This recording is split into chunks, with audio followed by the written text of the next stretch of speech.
It's no wonder that Lake Tahoe is a national treasure. As one of the deepest and clearest lakes in the country, it offers endless opportunities for recreation and inspiration, and one of the best ways to experience it is from the water. While all motorized watercraft such as boats and e-foils are required to get an aquatic invasive species inspection prior to launching, non-motorized users such as paddlers, divers, beachgoers, and anglers must self-inspect their equipment and vessels for invasive species to make sure it's clean, drained, and dry. By learning how to do this and becoming a Tahoe Keeper, you are helping to protect your equipment and the environment from the threat of aquatic invasive species. Although Tahoe looks pristine, it hosts several aquatic invasive species, which are plants and organisms not native to the lake.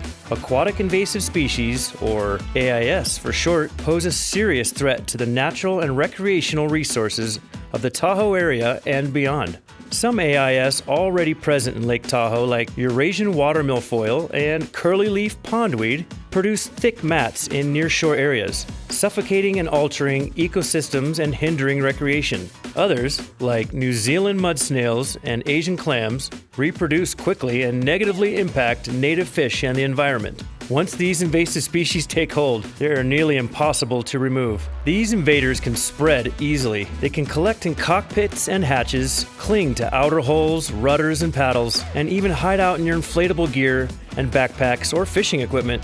Invasive species can be small or even invisible to the naked eye, and therefore hard to know if it's hiding out in their life vest, beach toys, or fishing boots. Plus, some species can survive out of the water for up to 30 days.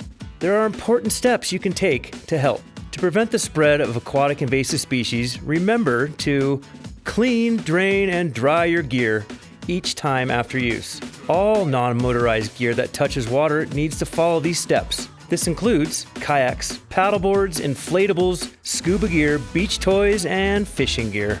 Here's how to do it. Clean. Clean all surfaces inside and out with a towel or scrub brush. Dispose of vegetation, mud, sand, and any other material in a trash can away from where it can flow into the water. Avoid using bleach or detergents. Drain. Drain the water from your hatches, cockpits, boards, paddles, and gear on land before you leave the immediate area. Open all hatches and plugs, turn it upside down, and incline it on land to drain any remaining water. Dry.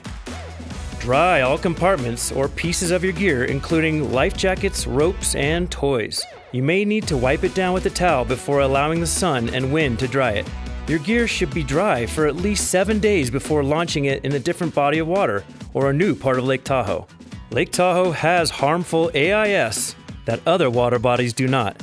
Being clean, drain, and dry is required when traveling between Lake Tahoe and nearby lakes such as Fallen Leaf Lake or Echo Lakes. If you've been boating in infested waters, or if you're not able to dry your gear for at least 7 days before launching in another water body, then you can get a decontamination. Decontaminations are easy and provided free of charge to non-motorized watercraft at Tahoe Boat Inspection Stations. To find a station, visit TahoeBoatInspections.com. Don't forget to download the Tahoe Boating app before you get on the water. The app includes an interactive map to show your location on the Lake Tahoe Water Trail relative to the known AIS infestations and no wake zones, plus information about safety, launch ramps, and points of interest. For more information on AIS, go to the link on the screen and follow us on Instagram. Remember, it's illegal to transport AIS, and violators could face significant monetary penalties. Don't let a few minutes of effort harm the place you love. It's up to all of us to protect Lake Tahoe and other regional water bodies. Now, it's time to take a short quiz, and when you're finished, we will email you a certificate. You can show this certificate at any of the boat inspection stations or at the TRPA offices to pick up your free Tahoe Keepers sticker. As a Tahoe Keeper, you now have the tools to help protect the lake and share this knowledge with your friends or encourage them to become a Tahoe Keeper. Thank you for doing your part to keep Tahoe's lakes and rivers free of aquatic invaders by becoming a Tahoe Keeper.